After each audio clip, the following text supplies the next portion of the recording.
No, bro, it's nice to have you. I appreciate you taking the time to sit with me. I appreciate you inviting me to this opportunity to express myself on this meeting right here. Ain't no doubt this should be therapeutic sometimes too. But let them know your name for those who don't know. Well, my name is Ahde X. Born and raised here in Detroit. My name hasn't always been Ahde X. Some of you might remember me as Butch, or my government name, I call my slave name, Alexander Martin. A lot of you knew me as Martin in Jackson Prison. But anyway, I decided to discontinue carrying the slave name of Martin, and I changed my name to Ahde X. You became conscious and you realized that was your slave name, so you got rid of it, right? Exactly. I dig that. Now, where you from? I'm born right here in Detroit. Born and raised right here in Detroit. What part of the city? All over. From the age of, I say, I'm trying to think right now, elementary school at Stevens Elementary School on the east side, all the way to high school, Kettering High School. I didn't go to Kettering because I got kicked out of Burroughs and to go to all boys school on Mackinnon Boulevard. At that time, I was like about 13, 14 when I left the east side. I went to the number street. Grew up over on 28th and Buchanan. How was it like growing up over there? That's crazy. That's like by Southwest. Yeah, that is Southwest Detroit, damn near. Yeah. Detroit. Well, I got put out at the age of 12. So I was on the street and a heroin addict by the time I was 12, going on 13. So I was homeless in the street till this pimp named Jody. I'm pretty sure that a lot of people in Number Street, y'all know who Jody is. But Jody had heard about how I was knocking guys out. That was grown men. You know, they thought I was nice size to be 13, like 6'1", 6 feet tall, weighed about 175 pounds. So a lot of guys could look at my face and tell I was just a kid. So to show off for the ladies, they would pick on me, and I ended up whooping them. So Jody found out that he heard about this young boy that was whooping everybody, so he came to find me. Come find out I was just, my cousin got killed, and my cousin was his best friend. So he took me to this other guy that was a dope man, and like, hey, this is Sammy's cousin. So he's like, what? I didn't know that he was out here like that. So he gave me a place to stay in his trap, selling penny caps. Paid me $100 a week. What's penny caps for those who don't know what that is? That's heroin. It was sold in a pill form, but we made it in a pill form. You buy empty caps, breathe into them, and tap over the narcotic, put the pill back together, and sell that. We call it penny caps, we only sold it for $1. Wow. And how old was you when you were selling this again? 13. 13, the tender age of 13. Man, was there a lot of people out there at that age selling drugs? Oh, no. As a matter of fact, back then, that was taboo. I was frowned upon because I sold drugs.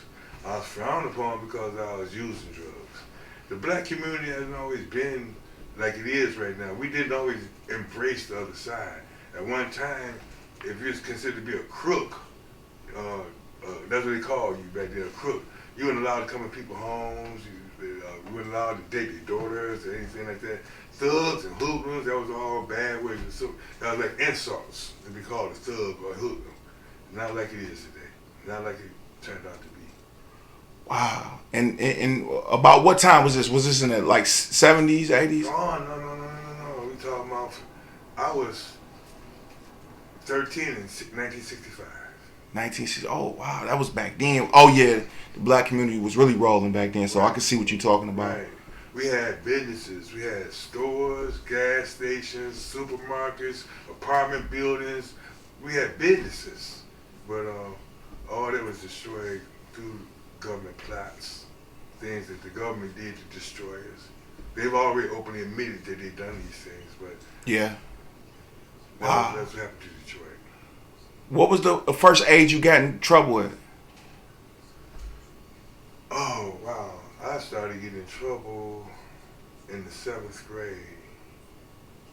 I got caught stealing out of Federal's department store, stealing some underwear. You said Fields? Federal. Oh, Federal. Federal used to be located over on Townsend and Harper in Detroit. It ain't there no more. It hasn't been there in decades.